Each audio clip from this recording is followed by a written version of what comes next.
This is Fished Olympic Stadium, one of 7 brand new facilities for the Winter Games in Sochi, Russia. The fireworks are a dress rehearsal for the opening ceremony. But it's what happens after the closing ceremony that concerns Lisa Delphi-Narati, a sports management professor at George Washington University. This is the first Winter Olympic Games that has an Olympic park where all 7 venues were built specifically for the Olympic Games in a specific area. And I do not think that is the best model because there's just no use for 7 big venues in a circle. It's better to spread it out across the area. These games are estimated to cost Russia $50 billion.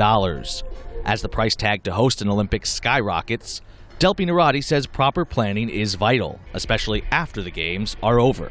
It's going to be a challenge to be able to utilize all of those facilities. This is the Beijing National Stadium and National Aquatic Center during the 2008 Summer Olympics. This is the Bird's Nest and Water Cube now. China has struggled to draw visitors and events. During holidays, tourists get what is probably the best use out of a 91,000-seat, $500 million stadium, a backdrop for photos. This is an Olympic park in Athens, 8 years after the 2004 Summer Games. Abandoned, overrun with weeds, and closed to the public.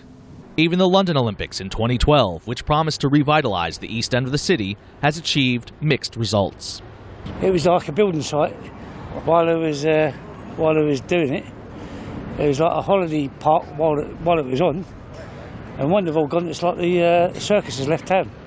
Bob Sweeney is the CEO of DC 2024, a group bidding to bring the 2024 Summer Olympics to Washington, D.C. He says the London Games also perfected an existing concept, temporary facilities. The basketball venue was a brilliant example of steel construction, high-quality interior, wrapped in plastic. You know, the building was wrapped in plastic, and it was immediately taken down after the games. So it was about a third of the cost of building a permanent construction project for the games.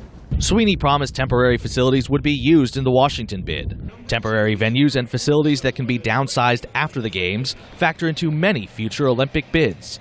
But Delphi-Narati says that's not the case in Sochi. They put these 7 facilities in one circle with not much else happening around them.